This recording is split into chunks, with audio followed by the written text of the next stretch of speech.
Yeah. Is that better further away? Yeah, that looks fine. Okay. Yeah, that looks great.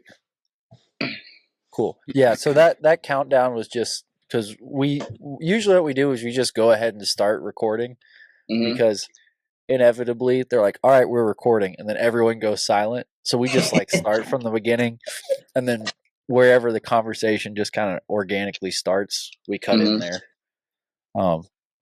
So which 19 times out of 20 isn't a big deal, and then we have a few guests who maybe have to communicate a few things that don't need to be recorded prior to us hitting that button. Yeah. Got to go back and kind of denounce a few things that slipped by the production. Yeah. Anyway, Derek, where are you at right now? You're in the Midwest somewhere, right? Yep, I'm in north central Oklahoma. Yep. Yep. Work for Ryan Brand. He's a managing partner of K Barr C here. So. Yep. Okay. I think Joe met Ryan just a couple weeks ago, but I've never met him. But I've heard your name through Bill Barnes a bunch. He's told all kind of stories about you. I don't remember any of them. I know they were all good. Okay. But Derek, man, you hear your name all the time. We'll be doing something where you need a good hand, and your name does come up when someone's like, man, if I just had Derek here, we would knock this out. So your name is spread all the way to the far reaches of Georgia, if it means anything. Yeah. No, Bill's a longtime friend. I ain't talked to him in a while, but yeah. Well, you might even get a peek at him because sometimes they keep the dog down here in the studio. So here about, I don't know, what time is it? 6? Yeah. You never know. By the time Leroy's ready to get put in his cage, Bill might slip by. If not, no worries. Yeah. Yeah.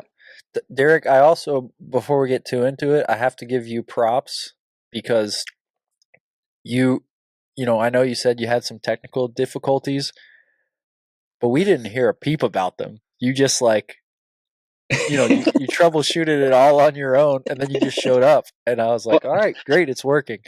Because normally there's some times where we have the first sign of trouble, we're getting a phone call. And then it's like, oh, buddy, okay. Everyone just stay calm. Computer's not going to eat you or whatever. But you just handle the problem all by yourself, man. That's impressive. I try sometimes. I got the times mixed up. We talked earlier on a different time, and then I was still on that time frame, and the day was getting away from me. And I'm like, oh man, I think I might have to cancel. I'm not getting all my stuff done today. So, but then I looked at our text messages, and I'm like, I still got an extra 3 hours, so I'm good to go. Yeah. I got all turned around too because I couldn't remember if we were doing 6 o'clock our time or 6 o'clock your time, or what the deal was. And Ben texted me and he's like, "What is it?" And I had to go back and look at our text too. So it's all good, man. We're we're not so rugged and rigid with our schedules that we're hard to get a hold of. So that's good. I'm glad it's flexible because I need a flexible schedule sometimes to fit into mine. So anything agriculture related at all, even if you are like training horses, farming, ranching, anything, you got to be pretty dynamic. It's hard to keep a rigid schedule. Yes, sir. Yeah, there's always some wrench that gets thrown into the day that you weren't expecting, or so many things happen, especially here with what we do, that we're just so diverse and so many things and so many moving parts and so many people, and it's hard to make it all come together sometimes, but we do. Yeah. So what do you have going on at the K Barr C right now? I saw Zoe's Facebook. It looks like it's cold right now. Yeah. So yesterday and last night we had a little weather roll in, some rain, and then a cold front came in, and we had a little skiff of snow, just enough to make it kind of white out. And so that was fun this morning. But no, just got some stalkers. We're trying to send us some wheat here. We're getting in. We're getting some more in probably this next week, and then and Joe, you got to see some of the fall calves we have. So starting to feed them, and we're kind of hopefully at the end of our drought. We're in a drought right now, so having to haul a little bit of water, so that's making things kind of interesting for us. So, but that's the most of it. Just taking care of some fall cows and calves, and some stalkers we got in. We just shipped. I don't think you've seen them, Joe, but we had some spring calves that we just shipped. Oh, okay. Here on the ranch, but yeah, everything I saw was pretty fresh on the ground, relatively speaking. So. yeah. Yeah. So there's a few out there. There's a couple out there that were like days old. I almost ran over a couple in the dark. I was like, "What is that brown little thing there?" Thought I was going to run over a groundhog or something. It was a calf. Yeah, that was an interesting morning. Not being able to see a whole lot that morning. So. Yeah. Oh, it's great though. Those are the fun days. Yeah. Yeah. So Derek, if somebody asked you like what your job description is, what do you say? Are you a cowboy, a rancher? Do you even have a job description, or are you just kind of like the everything, the all things there? I guess the everything. If someone asks me if I have to fill it out on something, I always just put ranch hand. That's how I. I mean, I want to be a cowboy. I don't know if I am or not, but that's what I want to be. Yeah, well, that's a funny thing, right? Like guys that do what we do, you have this problem where you go in to fill paperwork out, and that's the only time I'm envious of guys with a quote unquote real job, because you're kind of like, it's got to be easy to just put down banker when you're going for a loan or dentist or whatever. But when you're like this guy and you do so much, right? You feel like you do more than anybody you know sometimes, and yet you have this piece of paper in front of you, and they want like a word that sums up what your job description is. You're like, what? Yeah, exactly. And and then my favorite question too is you fill out on something and then what's that? Well, I work on a ranch and I work with cattle. Like I don't know how to simplify it anymore. Yeah. Well, a lot of times it does make for good conversation though. Like if you've ever been on the phone, usually with your bank or some kind of thing where, they're in some cubicle and you're on the ranch, like trying to do a job and talk to them at the same time. But once you get past that, like, what's that? And where do you live? And then they start telling you about how their kid rides horses or something. And you get done and you're like, hey, take care out there. Have a good day, And it does kind of work out a lot of times in the end. But yeah, so like today, for instance, what does a typical day look like for you, and how many people are you working with there at the K Barr C? It depends. We don't have too many typical days. You'd think we would, but today, for example, it's I got some stalker calves around here close and some traps that I'm taking care for. So it's feed and take care of them, making sure they're healthy and doing okay, and then it's heading out to go feed some cows. I didn't have to break too much ice this morning, but I did chop a little bit of ice this morning to make sure waters were open, everyone could get a drink, and but that was my day to day. And the next week here we'll be we're going to be shipping some stalkers, I think, here, and then moving some cows around to get them in closer where we do have some water, because we got some pastures without water that we're hauling water to. So just to make things a little bit easier, and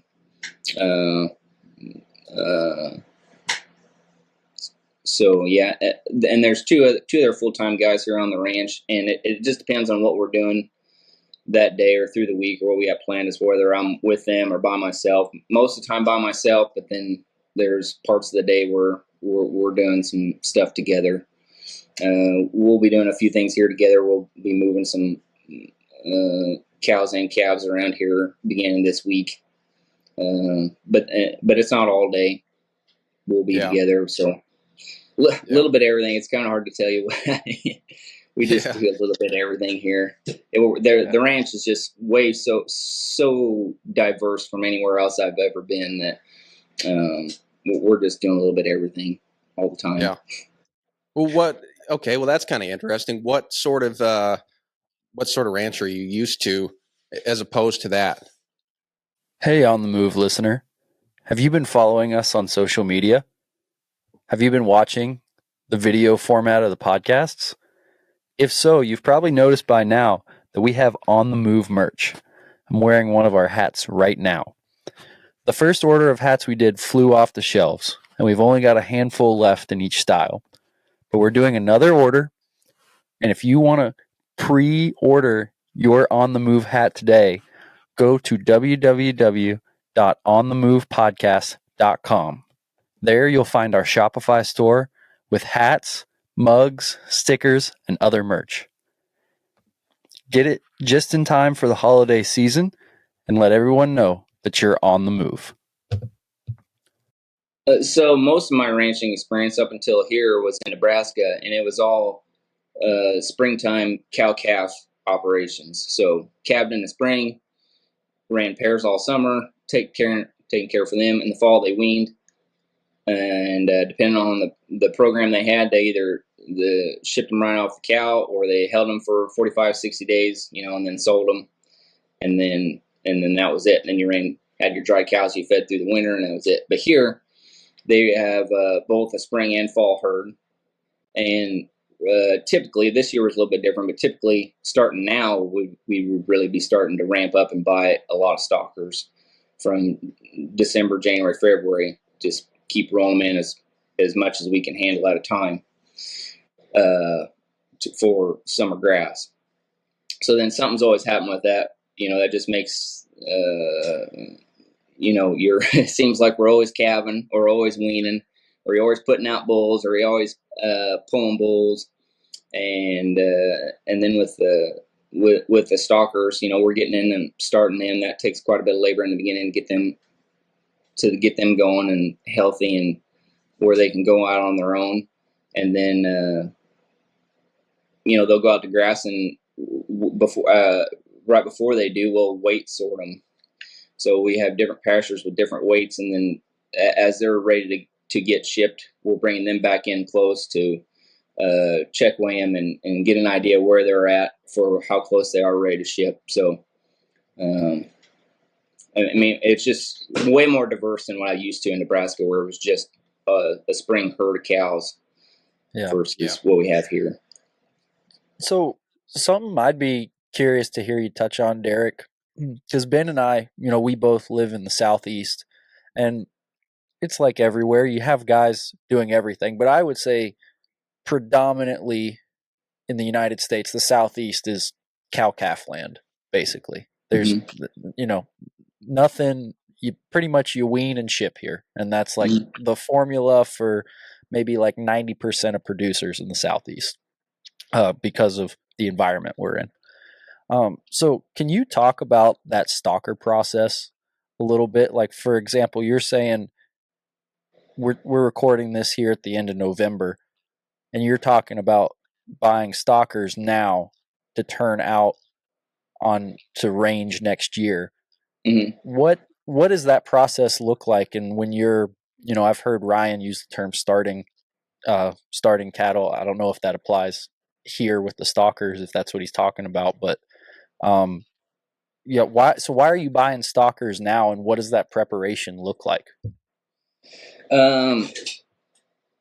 So mainly the price. A lot of it is you can buy them cheaper now. The closer you get to grass, everyone else is wanting stalkers as well, so they get harder and harder to buy. And Ryan would be the one to talk more about that. I know a little bit, but Ryan's way more as far as purchasing and the price and all that stuff. But I think a lot of it's market driven for that reason, buying them now. A lot of people don't want to take care of them, or they can't take care of them until they get closer to grass. That's part of that. And then the other thing with starting them is most of ours comes out of Southwest Missouri, out of Joplin Sale Barn. But we get some others from around, but most of it's eastern or southern Missouri, and who knows where all they came from. And they get put, we buy them by the pot load here, And so they're getting put together in drafts of from 1 to 50, who knows how many. So they're coming from all different kinds of places. So when they get put here, they got jostled around at the sale barn for who knows how long, and then got on a truck and for how many hours until they got here. And then usually it's late at night, 1 or 2 o'clock in the morning when they get here, and they get all dumped out together. And so, and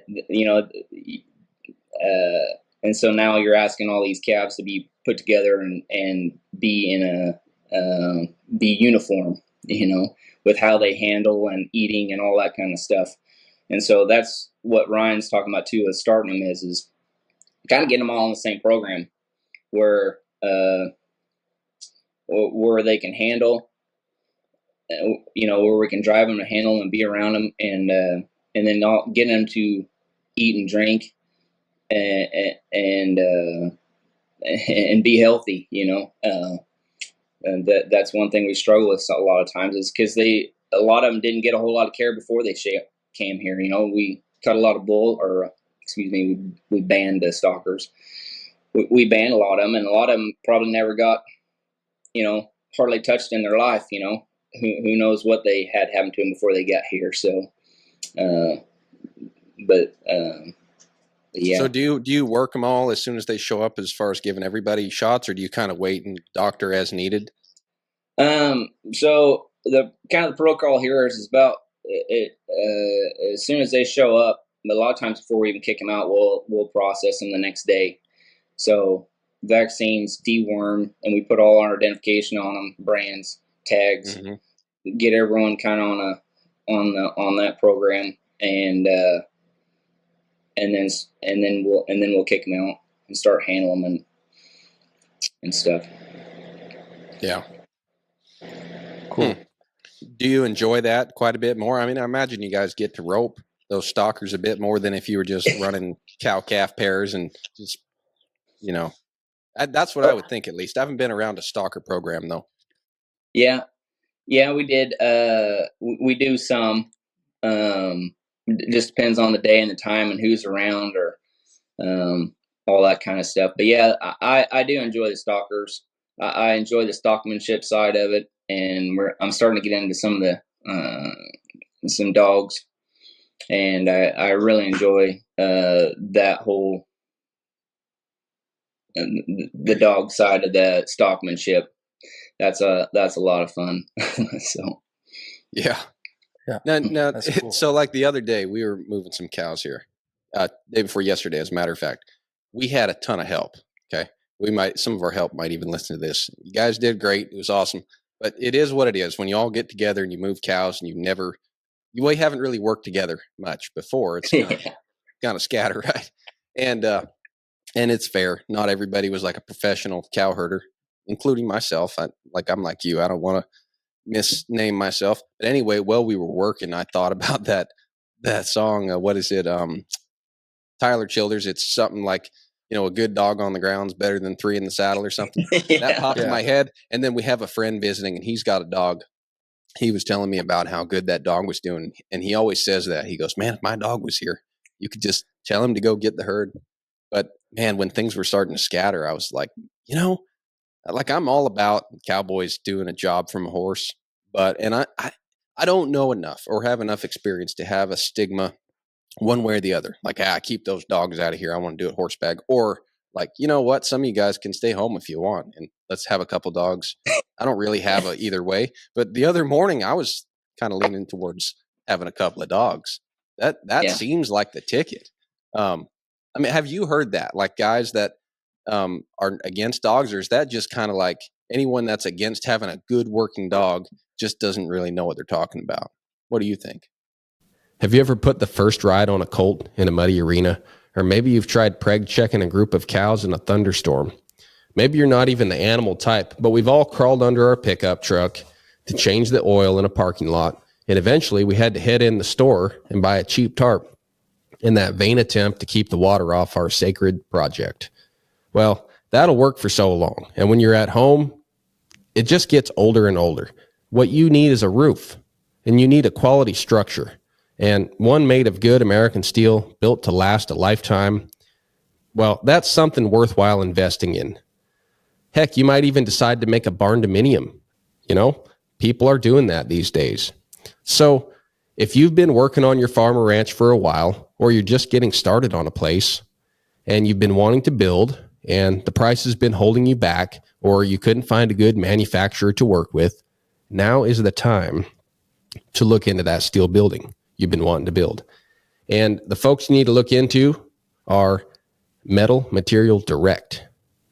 They also offer a revolutionary octagon steel fencing system. This fencing system can be used for arena fences, corrals, working pens, as well as a heavy-duty fence that can be dressed up or down, depending on if it's for your lawn or used as a commercial fence around your farm or business. They use a revolutionary clip design, which allows those of you who don't weld to put this stuff together. Be perfect for you. Head over to www.metalmdi.com/onthemove, and there you'll find their 3D configurator. It allows you to plug in your dimensions and specifications for that building you want to build and see it as a finished project. So in conclusion, head on over to www.metalmdi.com/onthemove and get a custom quote for your new steel building, garage, shop, barn dominium, or fencing system. And be sure and let them know the guys at On the Move sent you. Yeah, a little both. It depends on where you're at. I mean, before I came here, I was pretty anti-dog. Yeah. But part of that reason is because the only thing I'd seen was some, and I'm not knocking blue heelers, but that's all I'd seen was some blue heelers, and they were just attacking cattle like pretty viciously. And I'm just like, I don't, kind of agree with that. But then coming here, getting around Ryan and seeing some border collies and seeing the changes it does to the cattle, and I'm like, oh well, I like that side of it, or the way the border collies would handle the cattle. I like that better. And I don't want to sound like I'm knocking blue heelers. I was only around a couple of them, so. But I think it depends on where you're at too. Like around here, especially this is a lot of stalker country. There's a lot of stalkers around, and a lot of guys around, especially around here, they love their dogs and love using them. And I'm all for them now. Like I said before, I kind of wasn't, but the way I've seen them change the stalkers, me personally, I wouldn't want to start stalkers without a dog now. Even today, it got a little better this afternoon, but it was a little slick this morning and cold. And, I could ride, and I had ridden in that type of stuff before, but I'm getting older, and it was pretty easy. Just go grab my dog and have him go grab all the stalkers for me. Pretty much, I was out there, but he did all the work, so. Yeah. This has always been my take on dogs, and I don't consider myself to be a dog expert, but we've got there's enough people around here that use dogs, and those roe deer competitions have gotten really popular around here. So like dogs are incredibly powerful, and when it comes to like influencing stock, and it's just if the handler and the dog decide or are capable of using that for good or evil. Yeah.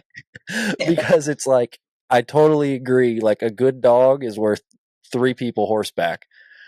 But, we have those days too where it's like, well, we got more help than we need horseback right now.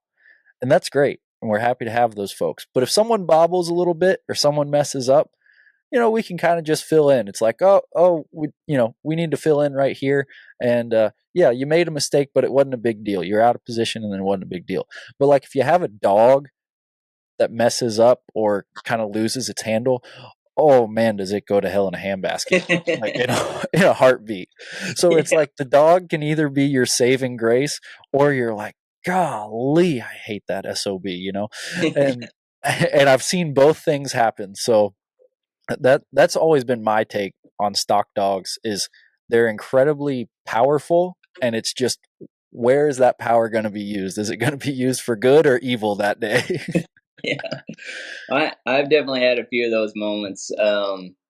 And my older dog I got now, he 99% of the time he does awesome, but every once in a while it's like, dang it, man, like that was the wrong time to do that, And most of the time I can kind of catch him doing it, but yeah, sometimes it can, depending on when they decide to do something.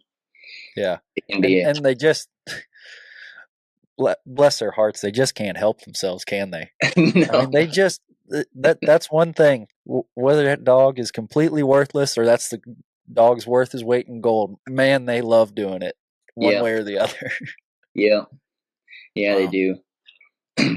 So Derek, do you have a couple of your own dogs? Yes, sir. Yep. I got an older male I use quite a bit, and I got a pup coming up. I haven't used her on anything yet. I practiced a little bit with her. We had some goats, and was getting her started on that. And she's just super green and doesn't really know anything. Excuse me. So I haven't used her at all, but mainly just my older dog. And I love the dogs and everything, but like I'm just getting started in them too. Like I don't have I'm not super. I don't claim to be super experienced when it comes to the dogs, but Yeah. Well, what's that like? Because I know I mean, I don't know you personally. I think you've been studying horsemanship though for a while. So when it comes to working with a dog, how are you going about that? How are you learning how to get that dog going, and what do you do to practice? Like the big thing I do with mine now, which I've kind of always done, is like I don't yell and holler at him. I just try and change. If he is doing something I don't want, I just try and change his mind. Which he's really good, and he's pretty easy to get his mind changed. If he's doing something or he's in the wrong spot, or I don't have to do too much, and he can change his mind. But I don't ever. He's pretty sensitive too. So if I did get kind of loud or something, or he'll get kind of discouraged and won't want to. He kind of thinks he might be in trouble. And I've never really have even yelled at him, but something would have happened, or I'm trying to think of an example where I've done something and I look back and he's just like, he kind of quit for a minute, and I'm like, well, that wasn't about you, bud. So, but So yeah, when the you main thing say, is just I just don't try ever to discourage him. I just want to change his mind. That's all I yeah, try to do. when you say change his mind, like what exactly are you doing? Are you still maybe speaking to him, or like trying to, like, how do you go about getting his attention, Yeah, so making the wrong thing hard? I'm not super consistent with how I do it, and that's something I'm trying to work on myself. But I'll just whistle or try and get his attention somehow. Um, and most of the time I don't do too much. The worst part is when if it's super windy and he can't hear me. But unfortunately, he listens extremely well. So he's not like a knucklehead and he'll just keep doing it in spite of me. But all I can do is just give a little whistle, and usually I just kind of say over here, and he'll change directions and go somewhere else. And a lot of times he's looking where I'm looking, and he's looking at me. And so if there's something he left behind or something that's fallen behind, I just kind of get his attention. He goes over there and puts it back. So Yeah, I've noticed that with border collies compared to some other breeds that I've seen work. Like they seem to be very sensitive that way, which kind of like horses.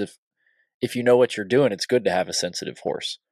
And then there's some other dog breeds where it's like it seems like you could drop an anvil on their head and it really would not change their behavior whatsoever. Yeah. They would not really bother their confidence at all. Yeah. Well, I've heard Ryan say, I'm trying to remember what dog breed he said that about. It wasn't a healer. It was something else. And he was like, they do anything to, anything for you if you can get them on the same page as you, but Yeah. As far as the border collie, I mean, I'm with Ryan on that. Like, I'm just all for the border collie. They just want to please and willing, and they'll be your best bud. Yeah. That's cool. Yeah, Lassie was a border collie, right? I think she was just a collie, wasn't she? Yeah, Oh, she's yeah. I think. Just a collie. I don't really know She's my way dogs too that big well. to be a border collie. Okay. I'm going to look this up right now. So it's collie and then border collie. Yeah. I vaguely remember Lassie. Yeah, my experience with dogs on a ranch, it's funny, it's not been that good. I've never been around somebody with a good working dog. That's interesting. And I think the stigma, like I think, if a guy's on a ranch that's more you're just doing the cowboy deal and things are quiet and you don't have it sounds like where you're at now, Derek, there's more of like a business aspect. And maybe the other guys had that too, but where you have like cows coming and going and there's rotations and cycles and there's more money at stake. And it's not just like nature's cycles just happening and you're just there to take care of it, but you're actually kind of making the cycle happen. Oh, And absolutely. I think some people, then there's less room for these stigmas about like what you like and what you don't like. And you almost have to adopt that, like a Navy SEAL mentality of like mission success is important. And so if your dogs work really well, use the dogs. Or if this works really well and you can do it ethically or whatever, like all these different stigmas people have, when you get on a place where like there's real money at stake and a real job at stake, or at least more at stake, some of that stuff kind of goes, and like mission success is more important. And that just kind of, that helps you get rid of these things where you're like, well, I like this or I don't like that. Your job is going to like one thing or the other. And if you're a good hand and you want a good outcome, you're going to like that too. So. Yeah, absolutely. Absolutely. So, Derek, let's Ben actually just reminded me. And before we go too far, Lassie was a rough collie, whatever that is. So, never heard of her. Yeah, I've never heard of a rough collie either, but I've heard of Lassie. So let's back up and talk about how you got here, because you're not originally from a ranching background, right? I think you told me you're from Illinois originally. Is that Yes, right? sir. Yep. Yeah, Yep. Illinois. So can you talk about kind of what led you on this path? Whether if it was you got into horses or you got into cattle, or how'd you kind of get on the trajectory you're on now? Yeah, just gotten into horses kind of through my sister, actually. She was the one when we were kids.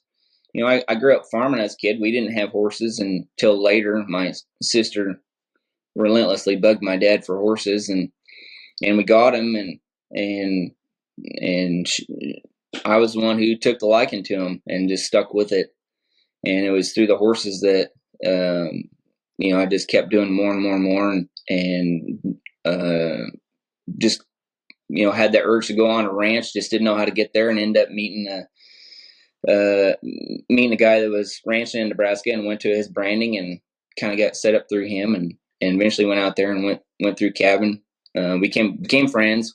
He invited me out. We went through cabin and just got on some different ranches out there, and kind of got started that way. And then I ended up here. I knew of Ryan when I was in Nebraska. I think he spent a year in Nebraska, and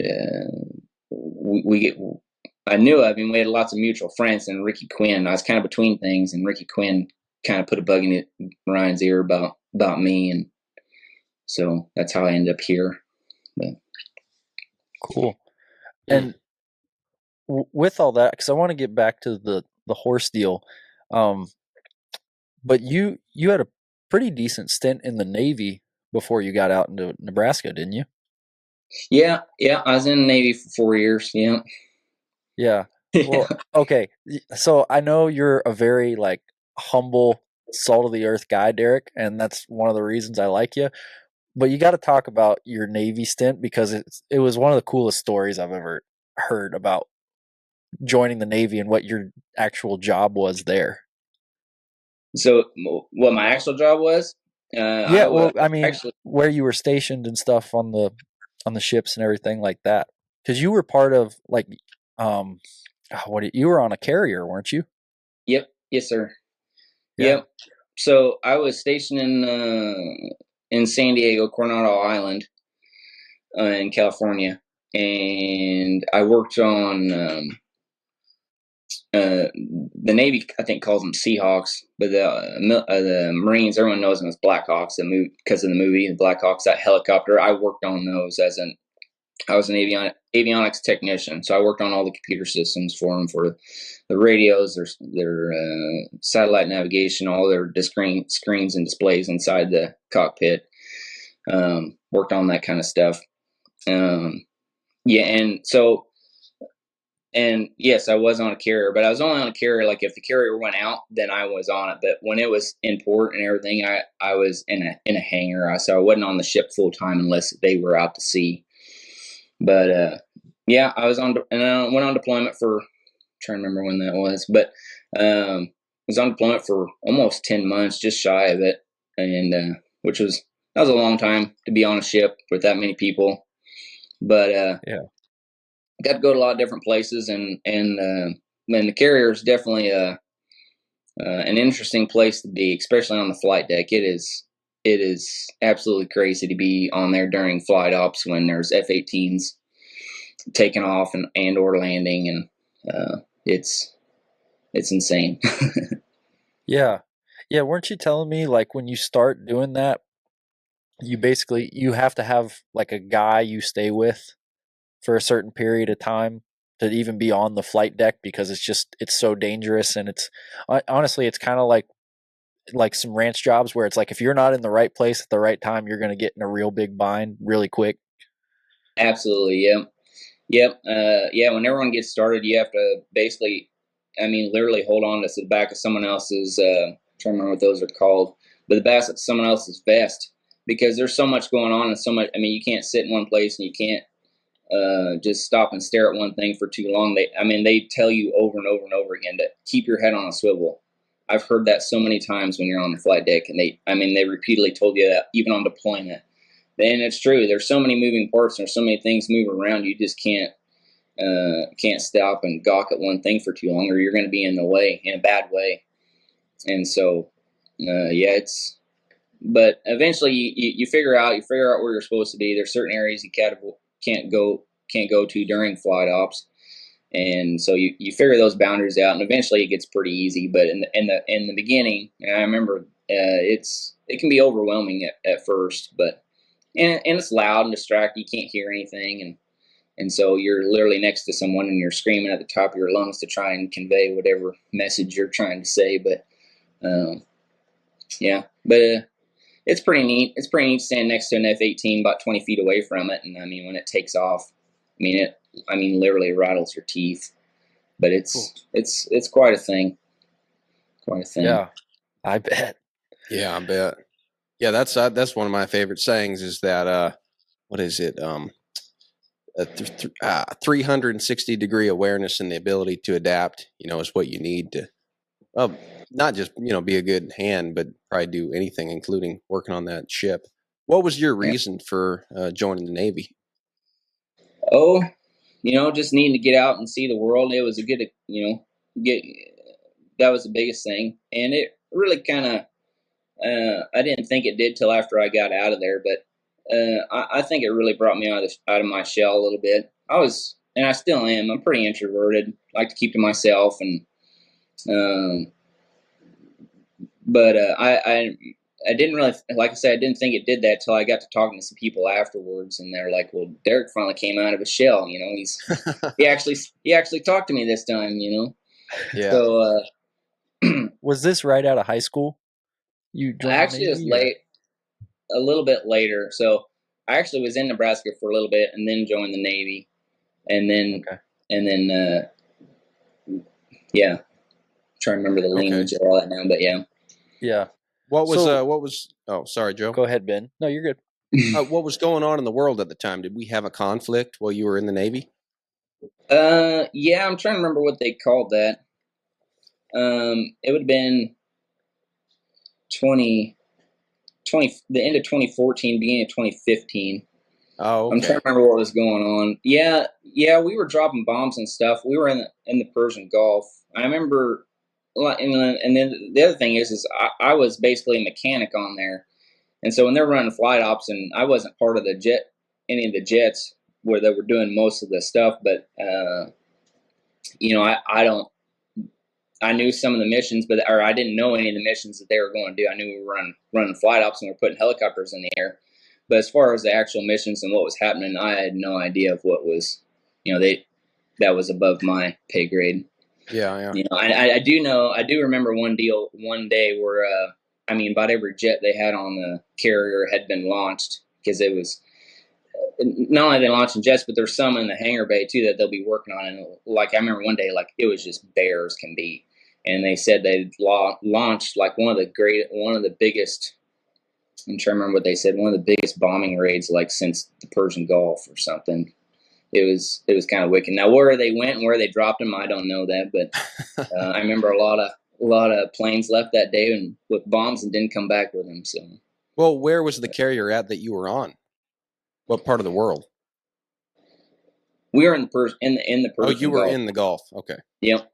Okay. Yep. Wow. So we left San Diego, and kind of took us about 2 months to get out there. I mean, they take their time going places, but they could beeline it straight there if they wanted to. But we stopped in Singapore on the way out there and ran a bunch of flight ops and tests. They're constantly running flight ops and practicing different things.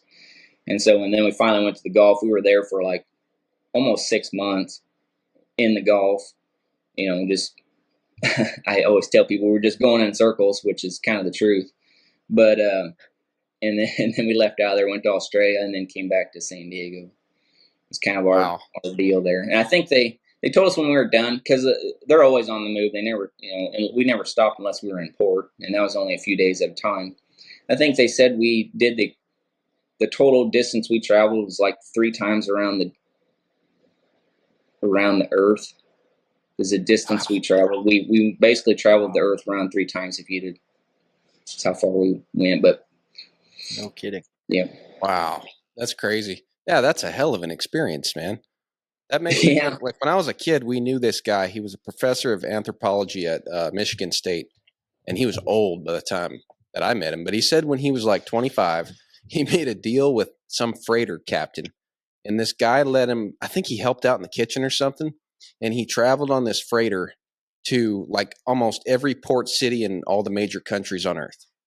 Like that, like that's that kind of thing. Like, you only have so many lives, and I've got a pretty good beat, I think, on what I'm doing at this point. But man, if I had like a spare life, that's one of the things I would do is join the Navy or join some kind of crew and see the world like port by port. Because you've got to get a different look. Like, you could travel airport to airport, but man, ports, that's a whole different deal. And and I don't know, like, do you think the military shelters you more from like seeing these different places, or you get like more nitty gritty, like when you go into some port? Because I guess if you go into, like, say, Singapore, you're going into a naval base, right? No, not necessarily. It depends on where we were at, but no, we're just pulling into a port. So most of the time, I think only one time did we pull into a naval port, and it wasn't a naval, it was just a naval base in Bahrain. We stopped in Bahrain, and there was just a base there. But the other ones, they're just a port, and we're pulling in there, and you're basically, and a lot of times what they do is they'd have set up shuttle buses, because we weren't right next to the city. We're at, and none of us have transportation, but they'd set up shuttle services for us and usually take us into the city. So, you got to experience a little bit of each place when you were there. You didn't, I don't know how to explain it, but yeah, we weren't always pulling into some. Yeah. And then when you're in port, are you just on your own? Are they paying for your hotel, or how does that work? Like, how do you know do you have to leave the ship, or are they taking you to the airport to fly you out somewhere? Or? So most of the time you stay on the ship. You can stay out in town in a hotel, but that's on your expense. You got to get special requests and stuff to do that, and a lot of times, I'm trying to remember what they call it, a Liberty Buddy. It was Liberty going out on town, and you always had to be with somebody. You couldn't go by yourself. That's a whole nother deal too. You're turning out a lot of people, and people have been cooped up on a ship for a long time. Yeah. So then they finally get some freedom, and they usually get in a lot of trouble. So they're trying to send everyone out in pairs to keep that risk down. But yeah, and a bunch of guys I'd imagine that probably really stand out in Singapore too. Like it's not hard to attract attention. Oh no, there wasn't one place we didn't go that we didn't stand out. That the locals didn't know who we were. No, absolutely. Yeah. Oh. So obviously, with those carriers, it's like you're on there and you're doing your job. And I ask this more from the framework of someone who doesn't have a lot of nautical experience. I've been out on the ocean a couple times, but definitely more of a mountain guy than an ocean guy. Was there like a moment, like that first time you popped out and you're like, oh, we're just like on this chunk of metal in the middle of the ocean? Did that ever like hit you, or were you just too busy thinking about everything that was going on that you never really had time to have that thought? Hey there, On the Move listener. Do you enjoy listening to this podcast? If you've made it this far in the episode, I assume you do. But you never know. I could just be talking to someone's house cat at this point.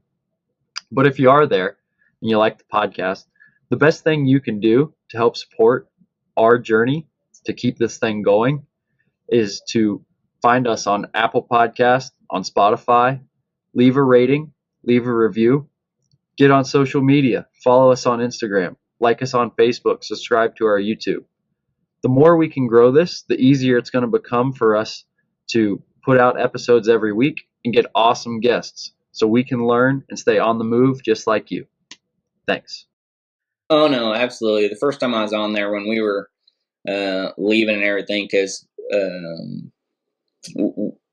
we boarded the ship, and then we, of course, had to I'm trying to remember how that canal was in San Diego, but we had to get maneuvered out of there by tugboats and pushed out. And then, so we had a little bit of travel time where we weren't doing any sort of flight ops or anything. So you got to experience that for the first time. And it's kind of weird to be out there and yeah, I literally had that thought. I'm on this chunk of metal and I'm looking at nothing but water.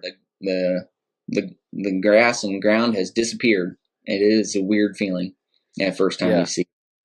Yeah. I think that would rattle me. Obviously, if you're on like a carrier for the United States Navy, your statistics change quite a bit. But for me, like ultimate fear is like lost at sea. I'm 100% convinced that is the worst way to go imaginable for any human being, because it's slow and all you have is time to think about your hopelessness, basically. Yeah. But hey, fellas, I got to duck out of here for just a minute. You guys are fine. No problem, man. So let me ask you this, Derek, because you said you were already in Nebraska and, it was a couple years out of high school. Did you go back to Nebraska after the Navy? Just for a short time. Yeah. Okay. Just for a short time. And it wasn't long after that I ended up here in Oklahoma. But yeah. And I'm sure it was no knock on the Nebraska situation, but I have a couple friends that maybe were kind of starting their like adult life, and then later on we're like, oh, I'm gonna enlist in the military. So did you, I guess, was it enlisting? Is that what you ended up doing? Oh, absolutely. You an enlisted guy? Yeah. Yep. Yeah. So there's usually, one way or another, there's usually something in your life where I don't know if craving direction is the right word, or if it's even what happened to you. But a lot of the friends that I have that enlisted later, they were like, oh, I'm doing this, I'm doing that, and I really don't feel like I'm getting to where I need to be. And I wouldn't say the military is like a last resort by any means, but they felt like that was the best thing for them.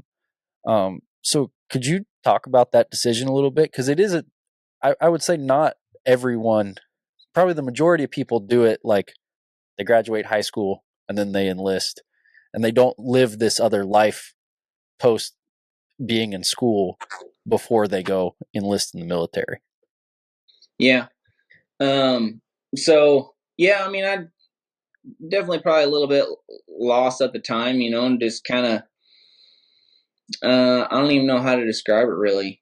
And it was probably, yeah, I'm trying to think of the words to put it on, but yeah, basically just a little bit lost, a little bit kind of didn't know where to. Never really had. And the other thing too is I never really had that. I didn't go to college. Right after high school, I was an electrician, and so I never had that. I never went to college and did all that partying or whatever they do at college. Yeah. I didn't have that experience. I went to a big state school. There's a lot of partying. I can tell you that. Yeah. And so I actually got a little bit of that.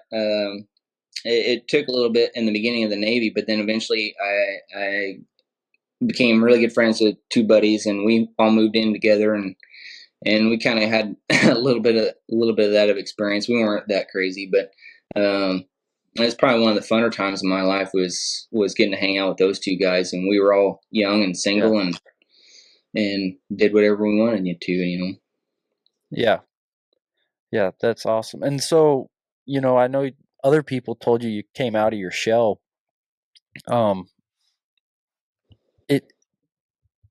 Did you feel like after that stint you had a lot more direction in your life? Or like what do you feel like you got out of that, if you got anything out of that experience? Yeah. It just proved to me that I was that I was that I wanted to go back into cowboy and ranching horses. It really drove that desire home. It was like, nope, that's what I want to be doing, And so I'm trying to remember. Okay, what was your question again? Just what you felt like, Derek in Nebraska, you go to the Navy for 4 years and you come back. How are you a different person, professionally, in terms of the direction of your life? Like what's different? Because what I'm kind of alluding to, honestly, the little that I've met you, I think you have a similar trait to a lot of people who come out of the military in some sort of stint. You seem to be very deliberate, and even though I'm sure it doesn't feel like that in your head all the time, um, you have like a methodical, like I'll think this through type mindset, which I've seen from other people who have had stints in the military. And maybe you got that from ranching and doing what you do now. But I'm just curious if you know, if you're going to be an electrician and then a helicopter mechanic, you got to be a little meticulous and deliberate. There's no question about it, right? Like that's a level of detail that I'd say the average person, they're not held to that standard every day. Yeah. No, I think I've always been that way. My dad was that way. And back to your question, I think the Navy, just kind of gone and doing some things and being around, I mean, so many different people from all over, it just gave me that confidence and that thing of just kind of been there, done that type of thing. Mm-hmm. And so, and then I had, up until then, I hadn't done I shouldn't say hadn't done a whole lot, because I had done a few things, but having that, and then having, I had so many stories and experiences to tell people after that I think that's kind of what just give me a boost of confidence after that, but as far as the meticulous, I mean, I've always kind of been that way. Like I said, my dad was that way, and I have a I'll say this word wrong, perfectionistic type personality, and so, yeah, that makes sense. Well, I think it pays off for you. I mean, it's like everything, you got to have balance in your life, but that's a good mindset to have, especially if you're going to be managing a ranch. Yeah, I think about that sometimes. I think a lot of ways I think it's good, and some days I think it hurts me, because I'm always, like I say, I'm perfectionistic, so everything has to be. I want everything to be perfect, and it can't be that way. And sometimes, and not only perfect, but I'm trying to be always. Another thing that's always on my mind is to be as efficient as possible. And so sometimes, like if I can't, where I say it hinders me is if I can't find the solution right away, or the most efficient way to do something, it'll kind of hinder me and it'll almost keep me from doing it a little bit until, because I'm searching for that better way to do it. And so, but I always joke with my wife and tell her that it didn't have to be good; it just has to be perfect. Yeah, exactly. I like that quote. Well, yeah, that's a good mentality. So I went to school for systems engineering, and it doesn't necessarily instill the same level of discipline as the military does, but it does kind of get you in that mindset of like being efficient and how do you optimize stuff and perfect stuff all the time. So I can kind of relate to what you're saying in terms of doing something like working with animals, working on a ranch, running a ranch. And the way I kind of see it, it's almost like a yin and yang relationship where you have just like a ranch, right? And inherently ranches are just chaotic because like nature is chaotic. Yeah. And then you have someone, over here you have Derek, right? And Derek's just always trying to like round in the chaos and everything. And if you had Derek got his way 100% of the time, well then you'd have like a factory, right? Like everything would be clean and it'd be like a process. And I'm not saying factory in that sense, but there would be no variables No, there in the wouldn't be whole deal. variables. It'd be a system. It'd be organized, clean, Yeah, neat. Yep. exactly, There'd be a system. exactly. And I try to tell myself anyway, the beauty of ranching and getting to work outside and getting to work with animals is that somewhere in the middle there's a balance between that chaos and like the perfect system, and you're just kind of like always going back and forth on that balance every day. That's how I kind of look at it. Absolutely. Just thinking of that, I was thinking of my, where I'm at with my stockmanship, because in the beginning, I learned a lot of stuff from Bud Williams that was presented to me from being here, and I'd learned certain things, so I'd try to perform them flawlessly, and want the calves to perform the way I seen in all the videos and the way that everyone talked about it, and it drive me crazy.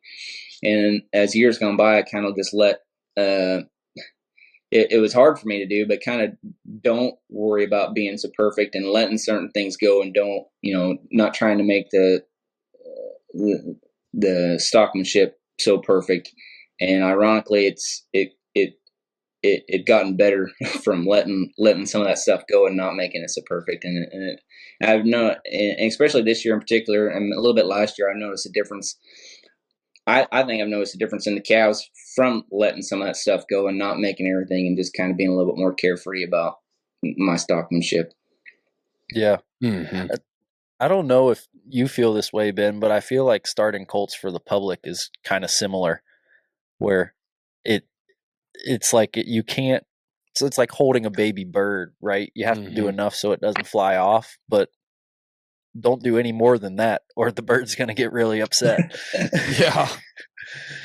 Well, and also like listening to you talk about that, there's like when you're so rigid and you're trying to do it perfect, like we all know we're not perfect. Like no one's perfect. And so when you're like, I'm going to get this perfect, you're already not perfect. And now you're going to be rigid about how you're going to do it. So like you're an imperfect model with this absolute standard of imperfection. And so are these animals, like they feel all these things and they're already pretty intuitive and smart. So when they feel someone come in there with this, like, this is how we're going to do it, it wouldn't even matter. Because you don't have it right. Like it's easy to think you have it right. So like almost like you're saying, you got to let it go. You got to just be kind of chilled out. Like that is the right way. Cause now you're kind of like the animal. Like you want him to feel back to you, just be calm and just kind of have his head on a swivel in a good way. Just kind of be prepared to adapt and change. And so you have to be prepared to just adapt and change and learn. as you go along. And like Joe just said, like holding that bird, like if your hand was like a steel glove and you just tightened in, like you're just going to kill that little bird. But you could even hold that little bird firmly, but your hand is soft. And that's like us. Like we have to be, you can be firm with things, but it's got to be, you've got to be, what is it? You can be firm, but gentle, not firm and rigid and like absolute, because otherwise you just feel cold and hard and you're just fighting yourself. Yeah. Well, like now with the calves and everything, you just made me think of this, that, we get some temporary help and interns from time to time, and we'll go out and mess with some stalkers, or we just got them in and we're getting them started. And a lot of times they'll ask me, well, what do you want to do? What do you want to do? And my reply anymore is like, I don't have a plan. I'm going to go out there and I can't tell you what we're going to do. We'll see what the calves do. And if we go out there and they all run off, then we'll deal with that. If they all turn around and go into the pen, if that's what we were trying to do, or we're trying to take them to water, we'll just shape it up and see what happens, instead of making a plan and already having that idea in my head. I go out there without one. And so it's just kind of funny sometimes, the newbies that come that that want that, and I don't have an answer for them, but it's like that's working cattle or working colts. Sometimes it feels more like reading a book than it does like writing a book. I don't know if that makes sense, that analogy, but working horses, or like you said, going to gather or whatever, it's like, well, we'll just see what happens, and I might know how I'll respond if this happens, but I'm not going to try to dictate from the drop. And depending on how you write, maybe it is like writing, but as you write, it adapts and changes to the storyline, and you get more ideas. But yeah, Derek, that's something I struggled with early on, was working with people that would say, hey, we're going to go out today and we're going to do this. So we'd go out to do it. And then like, here I am, like Mr. Gestapo. I'm like, as soon as the plan started to adapt, I'm like, no, I thought you said we were doing that. Like, what's wrong with you? Why are you changing your mind? And it took me a little while to realize that like the boss knew what he was talking about. And that if he said, hey, we're all going to ride out there and then you're going to come with me and you guys go over there. But then when we get there, they're like, no, leave that gate open. And actually I'm going to, and it would just tick me off. And it took me a while to realize that, like, just listen to the boss. Like, you might think he's wrong, but really the right answer is yes, sir. And it doesn't matter if your idea seems better or not. He knows what he's doing. He sees a bigger picture. And also he's doing what you just said. He kind of spouted off what we were going to do that day, but he waited till we got there. And then even as things progress and the day progresses, he's adapting to fit the situation. And me being a stick in the mud was just holding things up. And now I see that it's such a valuable thing, is like, if you're a part of a crew, whether you're cowboying or doing anything else, maybe you're framing, putting up a house, like, you've got to be willing to kind of like pledge allegiance to the leader in your heart and just be like, all right, I'm just going to listen to him. And realize that the leader is going to try to fit the day as it comes at him. And you just be flexible. Like, he might say, do this. And before you get a chance to do it, he tells you to do something else. And he's not crazy or stupid. He's using you as you're just an extension of him. And you just have to give up your ego. And it's like no good. He might even yell at you. Like, that's something else I'd get used to, is guys would be like, all right, be calm. All right, get up there. Get after him. Oh, slow down. And it would tick me off because I thought maybe I was doing something wrong and they were yelling at me. And it took me a little while to just be like, just put a smile on my face and just be like, okay, yes. All right. Yeah. Like, they are seeing something I'm not. And I'm too inexperienced to know what it is right now. So I just need to listen, because we're just adapting. It's not personal. And that took me a little while to kind of wrap my head around. Ben's a border collie by nature. So he gets a little sensitive that way. Yeah. Yeah. Well, no, I just think of, what little bit of authority I get here sometimes, at branding time, where, some of the employees we get, sometimes Ryan sticks them with me. And so and there's times I do feel a little bit crazy because some days I might make a plan and then the day changes or whatever, and then as soon as you told them one thing, you're like, no, well, actually, let's go. This is what's going to happen or whatever. But you're trying your best to just to fit the situation. And then the other thing is even like in me with the employees under me, or vice versa with me with in my case it's Ryan. There's things that are in play that are above your pay grade that you don't really aren't in your field of view at the moment. That they do know about, so they're planning yet further ahead. And that's why they change the plans, or why I change the plans is someone above you's got a bigger picture, than what you have in front of you. So. And something else I've noticed, and it's made me respect like some of the military training. I know in some cases maybe they just kind of demoralize people a little bit, but I think in a way, like especially men, right? We all have such egos that I'm starting to understand why the military psychologically kind of breaks you down first thing before they try to make a team out of you. And like with working with guys and having a crew leader, like sometimes even, well, like we were talking about, like you got to listen to the guy in charge. He sees what's going on, but maybe you will see something, but then you've got to go and respectfully kind of like submit your little idea and then just get out of there. But if you come in there and you're like, actually, I think we ought to do this, maybe you have a good idea, but the guy in charge still probably isn't going to listen to you, because now it just looks like you're just running all over him. And for the good of the whole crew, he's probably going to do the opposite of what you said. And now your good idea is not even useful. Absolutely. And it's not really his fault. It's kind of your fault, because it was like first you were being a dick and second you had a good idea. And so he had to kind of crush the insurrection and go with something opposite, just to show you that, like, hey, we might really screw up next, but at least we're not going to listen to you because you're not being respectful. And so like there's that dynamic where in the long run you need a good crew. In the short term, it's like, okay, it goes back to that saying they say you might lose the battle, but you'll still win the war. And so it's like the war is that you have a good crew. The battles are like all these things you do every day. So come to find out, the boss might just put you in your place and kind of ruin the day just for you to learn that, no, you don't get to just say, no, I think we ought to do this, and start telling other guys they ought to do that too.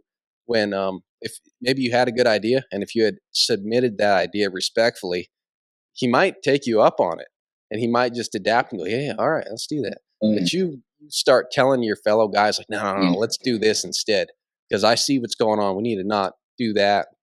Yeah, he might purposely screw the day up even worse, just do the opposite of what you said. Or at least I've seen that happen. And I think it's a good thing, because in the long run, to be effective, you need a good crew. And you all have to learn to feel for each other like you're feeling for the animals, and like you want them to feel back to you. So I think that's really cool stuff. Like those are neat dynamics when it comes to, a cowboy crew. Is just all the ethic and the etiquette and the stuff that is kind of unspoken. But it is kind of spoken. It's like, it's that subtle stuff where like you might feel like you had a really shitty job for 3 years, and then you wake up one morning and you're like, oh, the boss has been trying to teach me something through this. And you're like, aha, I got it. And then your life gets a lot better really fast. And you might have wished that he'd just told you, but maybe you wouldn't have listened, So maybe you needed that, just this public humiliation where you felt like things screwed up every day for 3 years, and you figured it out yourself.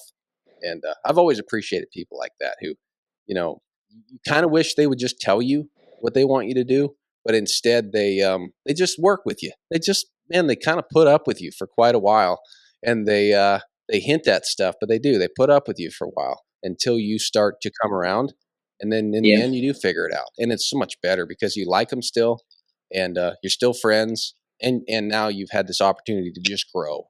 And I feel like that's like what we're talking about with horses. Like you can be rigid and just tell them, or you just be a horseman. You just keep riding them, you keep working with them, and you just keep, you reward the good and you discourage the bad. And man, when they figure it out, not like I have horses that are figuring it out that quickly, but gosh, when they do figure some stuff out from that method, it's all there. It feels so much better. They just love you. They love working for you. Yeah. Yep. Absolutely. But anyway, Derek, I wanted to ask you. So earlier you were saying when you left the Navy, and you were like, no, I need to be in Nebraska or need to be doing cattle stuff and being a cowboy. What does that feel like to you? Like when you think about it, what do you think it is that makes you love? Like I don't know. Let's call it the cowboy life. Obviously riding and working with cattle. And can you pinpoint what it is that has drawn you to this lifestyle? Um, I don't. I think it's a combination of a lot of things. I've been thinking about that a lot here the last couple of days too. Um, there's a lot of things I like. I like being outside. I like being out in the wide open. I like, it sounds kind of terrible, but I'd rather be around a bunch of livestock than people. And not that all people are bad, but I completely didn't mean agree to with sound you. that way, but 100%. We've had that talk. yeah. But I think a lot of it is just a connection with the livestock. Whether it's first and foremost for me, it was the horses. That's why I do all of it, was the love of horses, and that's why the ranching was just a way to kind of do that. And I fell in love with the roping and the cattle as well. But the horses were always at the top of the list. And I think a lot of it is just having that connection with the horses. When you're working with them and riding them and having that. I don't even know the words to put on it other than having that connection with them. And yeah, I can't think of the words, but same with the cattle too, especially these stalkers, when you can. When you take them in, you can take a set that weren't doing very good, and you kind of turn them around and get them healthy and doing good, and get them to where they feel good. That it's that type of stuff for me, I think. Yeah, I imagine that change, getting to watch that day by day, is very rewarding. Absolutely. But I'm trying. I couldn't. I think of this a lot with lots of things. It's not just usually with me. It's usually not just one. It's a variety. It's several things. But yeah, I can't pinpoint one thing other than to say that the lifestyle and just the connection with the animals. That's always been a big thing for me, because I think a lot, and too, is I was so introverted and didn't talk to a lot of people and kept to myself and was always in the background.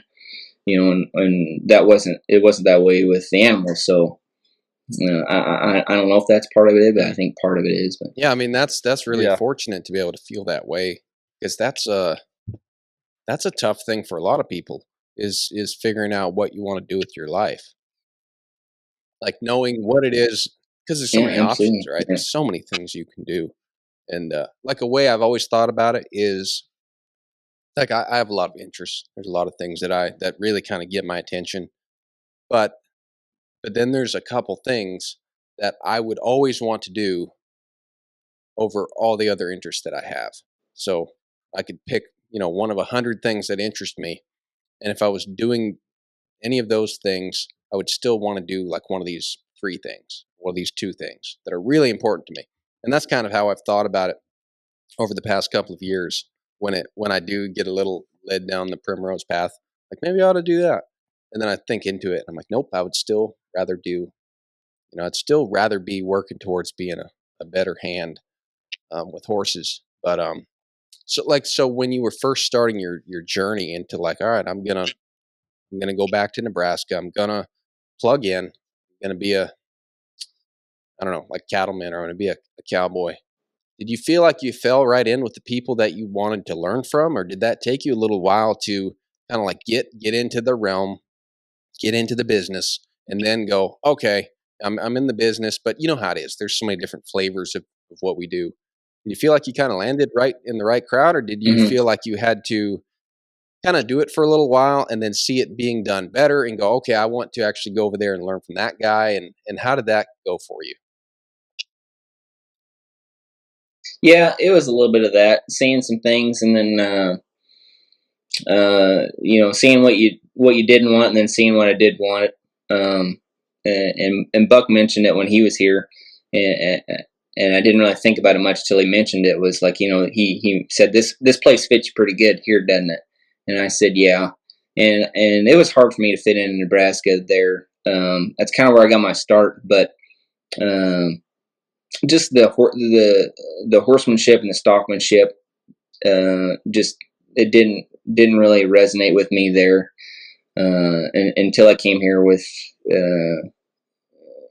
down here to Oklahoma with Ryan, and seeing the way they handled the cattle, and then I was around, they were on the same page too with the horsemanship too. Ryan's been a follower of Buck for a long time, so when I met him and came here, we were already already on the same page with that, and I didn't really have a whole lot of that in Nebraska, so but yeah, but to answer your question, yeah, it just took some time, seeing some things there, and it wasn't all. I'm not trying to say Nebraska was all bad. There was lots of good things I picked up from there, but there was definitely some other things. It's like, okay, well, that's fine. That's just not quite how I want to do it, and Yeah.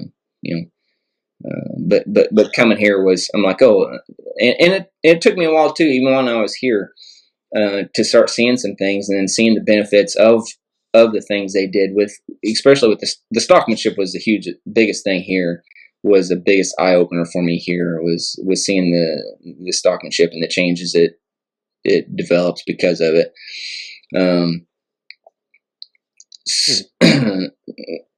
So just coming here was, I'm just like, yeah, that's how I want to do it. But that looks good to me. But it's almost like you need that though, right? Like we were talking about earlier, you can't just start with perfection from the very beginning. It might be just like you need to just start doing it, right? So, in a way, maybe the first step was like, well, I just need to get somewhere. I need to get on that like Nebraska cow calf operation, and then with time you can see the things like, I like this, I don't like this, and because without that, you don't necessarily know what you wouldn't know that Oklahoma was the right situation for you. Yeah. And it was the same. I just thought about this here recently too, because I told Buck when he was here that, it was the same way with the horses. I'd had horses and I could get on and ride, but that was it, And so it wasn't until I got this one in particular where I was starting to have some trouble with, and one of my first thoughts was it's a communication. He doesn't know what I'm asking, and I don't know what to ask. I remember having that thought, and so I remember starting to hunt some clinics and other things, and going to different. I remember Illinois had at that time some different horse fairs, and you'd go to this horse fair, and they'd have several clinicians there and doing various things, and I'd seen some stuff and was just kind of, I guess that's pretty neat, And then it wasn't until I went to one that Buck happened to be at, and he started a colt, I remember, and then later on in the afternoon he had roped a calf by himself, and then broke out his second rope and healed it, took it down, and then he rocked it to sleep. And up until that point, the only thing I'd ever seen is team roping stuff, and it was all pretty fast and ram jam and calf roping, and it was nothing against those guys. That's an incredible talent, but that just wasn't how I really wanted to work. And I seen him do that, and the calf got up real nice and soft, and that was my aha moment where I'm just like, yep, that's what I've been looking for, But I think you're right. It takes seeing lots of different things until you find that one thing that's like, yep, that's it right there. That's what I've been looking for. Yeah, absolutely. Have some context. Have a little failure under your belt, because then that moment comes like a exactly almost. And it's funny too, like the effect where back in the early days, like you ride some horses and just things kind of went along okay. Like you just thought, oh, he crow hopped a little bit, he's all right. This is kind of fun. And then the more the more this standard you seem to be held to, where it's like the more the less you can get away with, and the more You know, that horse that used to just kind of crow hop and you rode him and you didn't think it was a big deal is going to like buck you into a corral now and, you know, rip your arm off. It's pretty funny, but you've got to always kind of be on the move, kind of staying ahead of that, because the more you know, the more of a standard you'll be held to. Yeah, Like same with cattle, you know, you like think. I remember early on getting around moving cattle, it absolutely. seemed easy, and now it's like the littlest thing. It's like you really have to do that prevent and defense and think ahead and close all the gates that maybe possibly could be anywhere near a cow. Because if you don't, they'll find it. You know, it's like where early on you're like, man, it used to always just kind of work, just kind of wing it, just kind of work out. And then Yeah, the more you know, the more you're held to, or maybe it's just that perfection that you have. You just want things to go better. But either way, it's like you can't help but be on the move if you're not, if you are aware, because if you're not, it's going to bite you. But that's really interesting. Do you yeah. remember, as far as cattle? This is going to sound really stupid, but is Bud Williams still alive? I know who he is, but like, did you see him in person? No, I didn't. I didn't see him in person. No, he's passed away, and I can't remember. It's been a couple years now. I Okay. don't remember exactly when. Like I said, that But was going to sound really stupid because I should know but whether or not Bud Williams is alive. I know the name. That's like a legendary name. That's like Buck Brannaman, basically, when it comes to cows. But is that so? Have you gone to some cow working yeah, clinics and stuff like that with like cow guys who it's like just about cows? That's all you're learning. yeah. I've been to a couple of them, and most of them were here that Ryan actually put on the ranch, and Bud's wife Okay. Eunice came, and couple of two of their students that spent quite a bit of time with Bud came and did it. We didn't do anything hands on, as all presentation stuff, but yeah, been to a couple of those, and they're yeah, it's definitely a process for sure. You know, it's and ironically, I remember not the clinic, but like with Ryan, when I first started getting around Ryan, I you know started a decent amount of horses and everything, and a lot of things he would say about the stalkers and stockmanship was the same kind of things. I'm not gonna be able to make any correlations right now, but the same things he would say about the stockmanship was the same ideas and thoughts I had on the horses, and it was just really interesting to me. I remember at the time I was first around him that how much the same thoughts and ideas he had with the stockmanship I had with the horses. It was like I said, I can't make any examples right now, but I just found that really interesting, and it was Yeah. pretty Yeah, we neat. had So. Kyler Beard. Do you know Kyler from Washington State? Yeah, yeah. So he was Oh on yeah, I here, know right? Kyler. And he was talking about just the way he runs his cattle and how he treats them. Like when he ropes a calf and he's letting it up, he's like, imagine that was a colt that you had to doctor, or like a colt that you're cutting, and you know, you wouldn't just yank your rope off and slap him and say giddy up. You'd kind of pet him and you'd get him on his feet and let him go. And he had a way of talking about it that really kind of opened my eyes in a way I hadn't thought about cattle before. And I would say I'm not really like primarily like a cattleman in my heart. I love being around the cows. It's fun working them on horse, but I don't have like, I'm not smitten by the cow bug, I guess. But it made me want to really take care around the cows I do work with, that I do that. Mm-hmm. You know, we have some guys here that are kind of green to it, and we're always helping them, and so that was cool to kind of pass that on to them. Like when we would doctor a fresh calf that was born, just say, hey, you know, like they would be just about to just kind of shove it off and let it go, and say, hey, what if that was a horse? Do it like if that was a horse, because you know we teach everybody how to like put a rope Yeah. halter on first thing, and just stuff like that where you show them things with horses, and we practice things with horses ourselves where we have care, we're gentle, and I think whether we like it or not, most of us kind of anthropomorphize the horse anyway, right? We're going to work with them and kind of think about it like if it was us, and try to treat them in a way that kind of goes along with the golden rule, right? Where you're like, well, I shouldn't hit him, and I shouldn't this, and Yeah. when I turn him loose, I ought to be nice and kind of be his friend, and let him go in a good way. And it's just not something that I had thought about working with cattle. And yeah, you're right. There's such a correlation. But it was fun listening to Kyler talk about it because he had kind of a similar thing to say, and just the way he said, yeah, just what if that was a horse?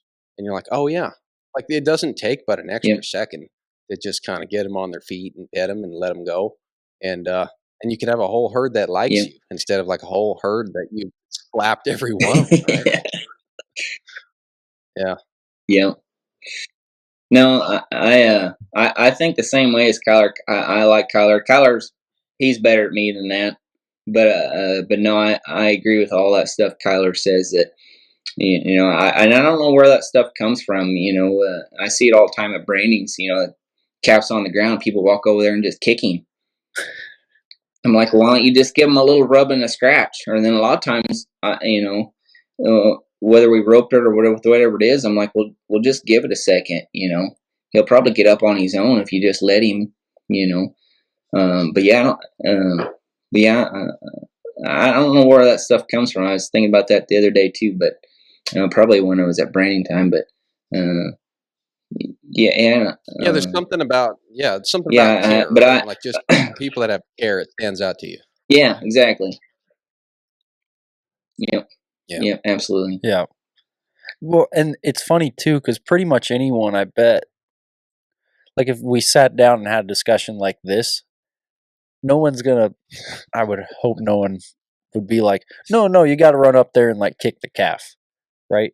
So it's not even like a philosophical difference as much of it is like an awareness, because I don't think it's kind of. I know there's different lines of thinking with horsemanship when you get kind of into the details, but so much of horsemanship, so much of stockmanship is just awareness. And even if people don't do it exactly like you do, okay, well now I'm at least aware that that could be done better, and then they start exploring, where exactly. because maybe that person, because it's like, well, dad always ran up and kicked the calves, and granddad always ran up and kicked the calves, and like that's just how you treat calves, and I hadn't really thought about it, because they just, it's like having enough awareness to ask the question in the first place. That seems to me like kind of what separates people that are good with horsemanship and good with stockmanship, because at least with horsemanship, Lord knows there's a lot of answers out there, right? Whether they're right or wrong, that's probably a different podcast. But so many people I see day to day, it's like they just don't even have the awareness to ask the question, like, what could be better? Like, could this be better? They just kind of take it for granted. Yeah, absolutely. Yeah, I remember Bill Barnes told me a long time ago. He said, I can't remember what, something with horses I was doing or whatever, and I made a comment to him, and he said, well, he made some comment about you'll get better or something. The very fact that you're aware of it, even though you may not be able to do what you're trying to do or whatever, and I've told that to other people, some greener people that I've been around and stuff too. The very fact that you're even aware of it proves that you're already thinking about it. You may not be able to do it right now, but it's on your mind, so you're bound to get it eventually. Well, and listening to you guys, like this is going to sound really corny, but I think love has a lot to do with it. I think if you love your job, you get better at it. And if you think about people that that are getting better at what they do, they love what they do. And the people that like Joe was saying, like kick the cow, like they don't really love what they do. They're just doing it because they're like the 5th generation guy and yada yada. Or they're like the guy that works for TDOT and holds the stop sign, like they would kick a cow too. Like they don't love what they do. And that's tough, and maybe someday they'll find something they love. But man, the people that I know that are getting better, I think every one of them loves what they do. And it shows. They want to get better. Yeah, absolutely. So, Derek, there was one last thing I wanted to touch on, because people who are listening, they probably can't tell, but you are an exceptionally in shape human being. and I know we visited about it a little bit. And there's been other people who have been on the podcast, like Ricky, who will like who will attest to you do a really good job taking care of yourself. It seems like, at least from the outside looking in. And I was curious. I know. When we talked, you said you'd always kind of been in shape, but um, the reason I wanted to ask about it is it is kind of a rarity sometimes amongst maybe like working cowboys, um, where or just maybe blue collar guys in general who do kind of more boots on the ground type jobs. It's getting more and more popular to take care of yourself, but a lot of times, especially when you're young, you kind of just stay fit doing the job, Yeah. or staying what you feel like is fit, right? Until you get a little older and the Yeah. wheels start to fall off a bit. So, can you talk a little bit about that? Where, when you kind of got pretty disciplined. I know you said you're pretty disciplined about your exercise, and you feel like you're really disciplined about your diet and everything. Yep. So, what kind of got me started in it was, I'd always been pretty high energy, pretty hardworking guy, I think, or try to be all my life. And I had put on a little bit of weight, and it wasn't much, but it was more than I was used to. And I just remember having the thought of like, no, this will not happen. I won't. I want to be fit. And I started, I remember seeing the cover of Men's Health and seeing those guys on there, and I just put that picture in my mind. I'm like, no, that's what I want to look like. I want to look fit and athletic, and be fit and athletic, and that's just what drove me. And it took some time. I started going to the gym, started working out, and didn't really know what I was doing. I end up in the beginning, had a gym partner there for a while, and he showed me some things, some different workouts and routines and things to do. And then, just took some time. Just, I wasn't scared to put in the work, and that's what I did. I just worked myself basically to death. And I didn't know anything, starting out, I didn't know anything about dieting other than I just restrict myself, and worked out good in the beginning. I lost a bunch of weight, but I just couldn't maintain it because I'd get so hungry and so lethargic because I was starving myself so hard. But it's changed over, my goals with my fitness and diet have changed over the years, but yeah, just that little bit in the beginning, I'd put on just a little bit of weight. And if you saw me all the time, and if you took a picture of now and then when I say I was overweight, there probably wouldn't be a huge difference. You'd be able to tell a little bit maybe, but for me it was huge, and I just just didn't want it. Yeah. So what, if you don't mind me asking, what does that look like now in terms of your diet? So now, I'm still on the fence with it. I'm still doing it, and I won't know that I'll stay this way forever. But I'm doing what's it called, the carnivore diet, where I'm pretty much just beef and eggs and any type of meat. Really, I primarily stick with beef just because it has more fat and it sustains me better than if I were to eat chicken. Sure. And the reason I like it, and it's real low carb. I'll eat a few vegetables here and there, but and the reason I like that so far is, well, and with combination of fasting. So I also fast. So I'll fast for 16 hours, and eat within an 8. And I really like that. I think combination of both of those things helps me to stay leaner, and also allows me, because I am pretty strict on my diet, but at the same time I got a pretty good sweet tooth, so I do like some sweets now and then. But I feel like doing my diet I do now lets me able to cheat a little bit more than I could on some of my other diets, and get away with it and not pay for it. Like, I had a cheat day, or I wouldn't have a whole cheat day, but a cheat meal maybe. Sure. And then the next day I feel kind of bloated and I regret it. And I'm like, dang it, I shouldn't have done that, and I'd be hard on myself. Or now I'm not kind of that way. and I've relaxed a little bit too. In my, in the beginning, I was super strict for a really long time, and now I've kind of let go of that a little bit, where I'm not so hard on myself anymore, and allow myself to actually enjoy my life a little bit and not be so strict, because I can definitely go into that mode where I'm just so strict. It's pure misery for myself. Yeah. But, and then it's like, what's the point of living forever? Yeah, if exactly. it has to be like this. Exactly. Yeah. Yeah. What kind of sweets are you drawn towards? My wife's cookies Are right you now. like a chocolate guy, or like a her chocolate chip cookies? chocolate, or like fruity type stuff, or? No, not fruity stuff. Anything chocolate, anything sugar. The sugary, the better for me. Yeah. Wow. You and I are probably a little bit alike. So awesome that you're doing the carnivore diet. I won't prattle on. Everyone kind of knows at this point, but I'm way into that. I've done it for a little over a year now, and I'm like you. I'm kind of getting a little slack lately. Thanksgiving just came and went, and I still feel like a cinder block right now. But tomorrow's Monday. I'm planning to get back on board with that.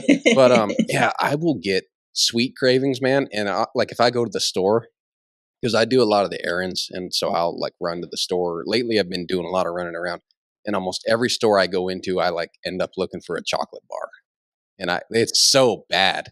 But I feel like I've earned it. I'm like, man, I just need that. I've got to have that because I'm not having anything else. But it does, it gives me a pretty good kick.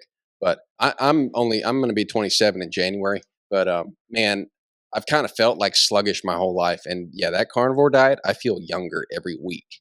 I just feel younger, fitter, faster, happier, love life, get up smiling in the morning. I think that's, and like, how much do you, so like now that you're doing this you've been obviously dieting, exercising for a while, how much research do you put into it as far as looking into different diets and following people and learning about what like fits your body type?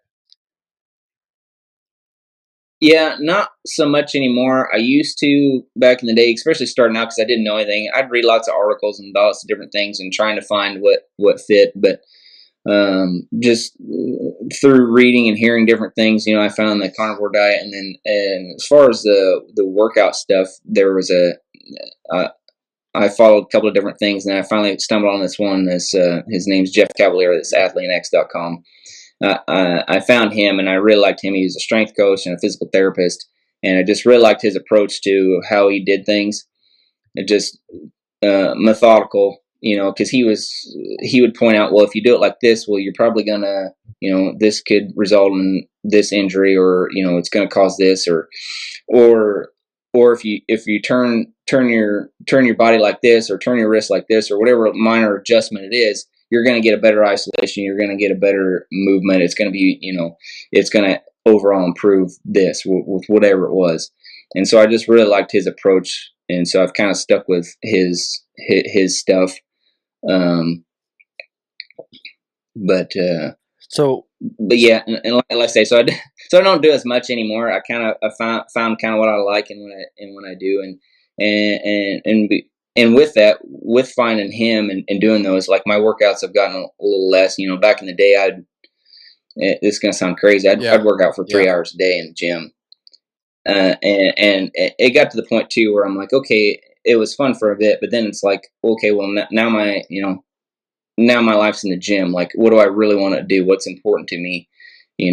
And so I changed my diet, changed my workouts to fit my lifestyle a little bit better. Where I'm doing, where I still like the results I'm getting and still can do the things I enjoy. Well, and sometimes less is more, even with working out. But kudos to you for fitting it in there. There's a lot of guys that could benefit from doing that, but I think they feel like they have a busy life, or they got kids, or they got, already just any guy that's working on a ranch. Something about working on a ranch, because you're home. I don't know if you live where you work or not, but especially the guys who are in a bunkhouse, you feel like you're like at work when you wake up. So it's tough to set aside time and make that stuff happen. But it's easy to kid yourself that you're in shape or that you work really hard, when really you're probably missing a lot of muscles in your body, or a lot of aspects to. And Joe and I have talked about knee strength, and we've talked to some people that specifically coach riders even about fitness.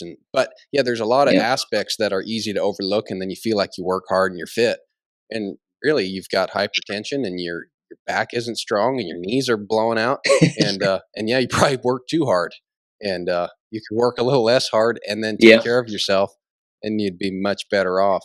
But that's cool, man. I didn't know that about you, but kudos to you. That makes me more excited to keep trying to fit working out into my schedule too.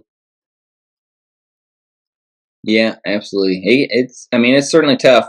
Just like you mentioned, it's tough to find in the days, and then the other thing too is, I did have to scale back my stuff to because and I even did done it here not too long ago. Is you got to be careful what I do because I like to work out first thing in the mornings, and I've done that and done a heavy leg day or whatever, and then the rest of the day they're weak, and then the next day they hurt really bad and they're sore and I can barely get around. I'm like, okay, well that was a mistake. Like I got to save myself to be able to do the rest of my job. So. Yeah. But yeah, it definitely gets tough. I still try. I learned that lesson the hard way when I switched from having a desk job to riding horses for a living. It was like I had to adjust weights and reps and everything and kind of play with that until I got to a point where I felt like I exercised, but I could still get on like the 8th horse of the day and not feel like I had lead weights in my feet.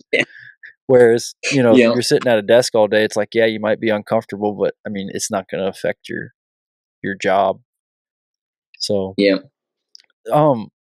with the fasting, we were talking about fitting it all in. What 8 hours of the day do you let yourself eat? Like, do you wake up in the morning and eat, or like, how do you address that usually?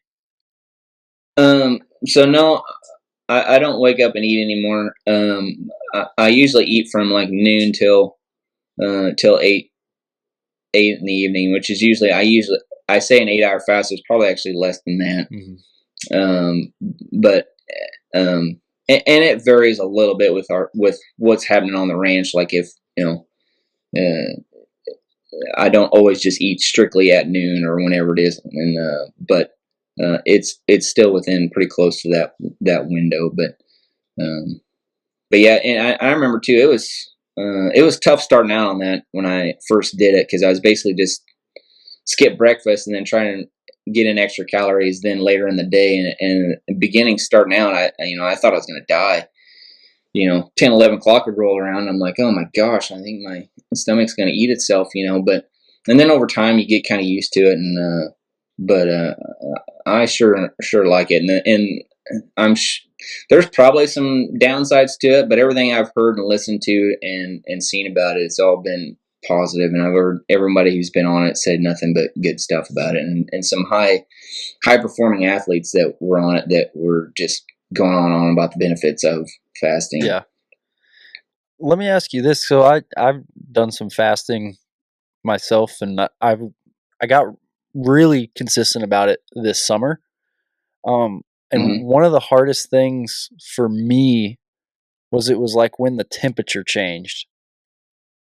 It would, for lack of a better word, I felt like I needed calories in the morning. Like once it got below 40 degrees, basically outside, I was like, okay, when it's like a summer day or even like a September day, I can wake up, not really worry about breakfast or anything, and I can make it to lunch. And like you said, you might get a little hungry, but I was doing good. And then for me, it really set in like once it got cold outside, my body was like, we might need to put something in the tank before we go out to like 40-degree weather. So I don't know if that was just me, but that's the experience I've had with fasting here, like in the last couple months. Yeah. No, I experienced the same thing too. I mean, same thing when it gets colder. We're just like the animals, and it takes way more calories to keep us warm than it does to keep us cool. I'd have to pay more attention to it here lately. But the one thing I think of too is if I am super hungry when I'm in my off time when I'm not eating, then I'm usually like, okay, well, I'm probably not getting enough when in the window I do let myself eat, I'm probably not getting enough calories then. Because if I eat, usually the time I am, I usually don't have too much trouble with it. And I don't know if that's just me, but and I used to, and on my other diets too. I would go through, a lot of times I just felt like I was constantly starving, and I wouldn't even be starving myself. I'd eat every couple hours. I used to back in the day. I'd eat 3 big meals a day, and then eat snacks in between, and just constantly try and keep my body in some sort of fuel with whatever it was, and I'd constantly be just starving, waiting for the next meal. And now on this, I'm not quite that way, but I do get that way, just like you're talking about in the wintertime. But sometimes I'll splurge and go off my diet and have a snack. If I'm not hungry, I'm like, okay, well, my body actually probably needs something. But most of the time I just try and eat more when I do allow myself to eat, to make up for that I'm probably not getting my calories that I need, So. Yeah. No, it makes sense. And well, sounds like you've been through it, but it's always that balance of like, do I listen to myself, or do I just need to be a little bit more disciplined here? Yeah, exactly. Because I know I have within me, and everyone has it. It's like you have the capacity to kind of run yourself into the ground, and then you also have the capacity to, just give yourself all the cookies in the world and be the fat guy on the couch. Yeah, exactly. Yeah, exactly. Yeah, it's balanced for sure. And then I guess my last question, and we'll stop grilling you about all the fitness and everything, is so where you're at on the ranch, do you have like a place in your house that's your weight room or something like that? Or how do you work out now? So they actually have a shop here, and I have the fortunate ability to. It's actually a heated shop. Okay. We have fire trucks here on the ranch and everything that need to be kept inside and stayed up on water and everything. So we do need heated shops to keep them in to fight fire with. So it's a heated shop, but I just I set up a small weight rack and everything in there, and I have a bench and everything, and I can do pretty much everything. There's a few things I wish I had from the gym, but I just can't justify spending the money on it. But I can do quite a bit with what I have, and so I do have a heated shop. But every once in a while, when the winter comes in, if it's real bad storm and it's real nasty outside, and I don't want to. It's not all that far, and it sounds terrible, but there's a few mornings where I don't want to go dredge across there in the blistering cold when it's below zero to go out there. I'll do some body weight stuff in the house just to keep my body moving. And then once it gets a little bit better, I just get to be a little bit, I guess I'm just getting to be a chicken in my older age, but I've frozen enough through the winters in Nebraska that I'm kind of over that. So if I don't have to freeze to death to go work out, I won't. But yeah, I got a set up in the shop, and I just go work out in there. Take your put the headphones on, crank the music up, and hit it hard. What's your go-to workout music? Ooh, probably a lot of Breaking Benjamin. Okay. That's probably, that's my go-to for sure. Wow, you were absolutely in the Navy. Okay, yeah. Every naval marine guy I know has that in their Really? Yeah, I mean, it might just be an age thing too, but just I didn't know. Yeah. But that's cool, man. Okay. That's awesome. Yeah. Like I said, that it's getting more and more popular. I think people like Buster Frierson and Dale Brisby and a lot of these guys that are kind of cowboy personalities are kind of making the daily exercise a little more mainstream. Ben and I and all the influence we command, we talk about it from time to time. But that's really cool that you're sort of an example of that. Is you work on a pretty big operation and have very full days, and then you still have the discipline to take time out of your day to exercise and kind of eat right and take care of yourself, which hasn't necessarily always been a part of the cowboy culture. Yeah, for sure. Yeah, absolutely. Yeah, for and sure. It was good to meet you, by the way. I was hoping to make it out there to that Yeah, deal that nice meeting you. met Joe at, and I didn't make it. But Yeah, definitely, man. I salute you. And I think also this episode will be really cool because I think you're a great example for like younger people that are wanting to get into this. You know, they can look at someone like you and really be encouraged and go, oh yeah, there's a path. There's some ideas on how I could get to where I'm trying to go. So I think it sounds like you're doing a great job with what you have in front of you. And thanks for doing this with us. Yep. Thanks for having me, guys. I appreciate it. All right. Thank you very much. Yeah, it's been great. Hold tight. We're going to stop recording. All right. Bye. Okay. Thanks, Derek. Yep. Thanks.